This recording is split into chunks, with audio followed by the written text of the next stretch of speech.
Hi friends, welcome back to my channel Hitvik universe. ఈరోజు మనం ఒక సామెత, దాని అర్థం, దాని కథ తెలుసుకుందాం. గతానుగతికో లోకః.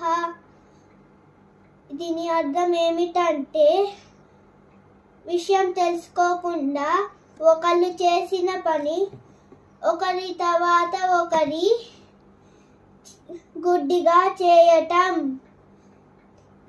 ఈ సామెత వెనక ఉన్న కథ తెలుసుకుందాం. పూర్వం ఒక బ్రాహ్మణుడు గంగా నదికి స్నానానికి వచ్చాడు.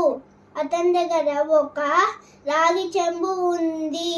ఆ రాగి చెంబు తను స్నానం చేసి వచ్చేలోపు ఎవరైనా దొంగలిస్తారని తను గంగా నది ఒడ్డున ఒక గుంట చేసి దానిలో రాగి చెంబు పెట్టి పాతి వేశాడు. తర్వాత తనకి ఒక డౌట్ వచ్చింది. తను ఇంత పెద్ద ఒడ్డున ఒక గుంట చేసి రాగి చెంబు ఎక్కడ పెట్టానని గుర్తుంచుకోవడానికి ఇసుకతో ఒక శివలింగం చేశాడు.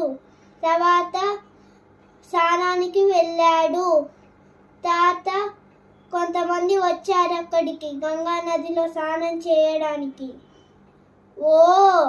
గంగా నదిలో స్నానం చేయడానికి ముందు ఇట్లా శివలింగం చేసిన తర్వాత స్నానానికి వెళ్ళాలని అనుకున్నారు. ఒక్కొక్కరు ఒక శివలింగం తయారు చేశారు. తర్వాత మరి కొంతమంది వచ్చారు అక్కడికి గంగా నదిలోకి. వాళ్ళు అట్లానే శివలింగాలు తయారు చేశారు. తర్వాత బ్రాహ్మణుడు బయటికి రాగానే గంగా నది ఒడ్డు మొత్తం శివలింగాలే. తను గుంట చేసి రాగి చెంబుని ఎక్కడ పెట్టాడో గుర్తు తెచ్చుకోలేకపోయాడు అని చెప్పి బాధపడి ఈ సామెతని చెప్పాడు.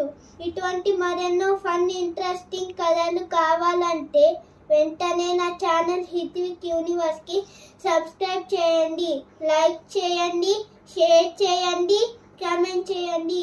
Thank you.